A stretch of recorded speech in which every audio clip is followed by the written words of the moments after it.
At this point in your editing process, you have finished your video and you are ready to export. Make sure your active window, which is the sequence you would like to export, is outlined in blue. There are two ways to get to the export menu: the keyboard command Command M and File, Export Media. The first adjustment you will have to make is make sure your format when you're exporting is H.264. The second adjustment you will have to make is the preset. It will most likely default to match source. You will want to change it to high quality 1080p HD. Another adjustment you would want to make is saving your exported file to the correct spot and naming it with 3 certain parts.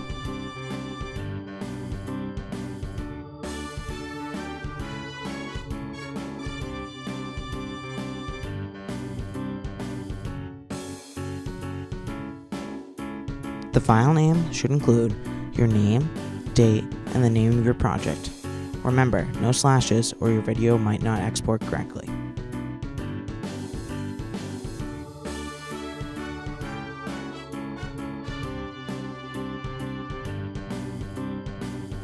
Next, if your video is longer than 30 minutes, or it is a game or an event for MET, you want to change your target bitrate to 10 and your maximum bitrate to 12.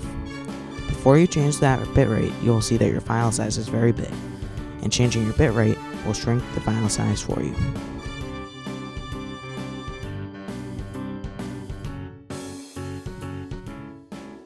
Before you press export, make sure your source range at the bottom of the export menu says entire sequence.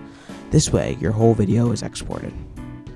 Lastly, you can choose to add it to the queue, which opens Adobe Media Encoder, in which it exports it for you. The queue is best used if you still need to edit something in Premiere, because it allows you to do so. When in Media Encoder, be sure to press the play button. You can also press export, where it exports for you right in Premiere. Make sure to watch your video once exported.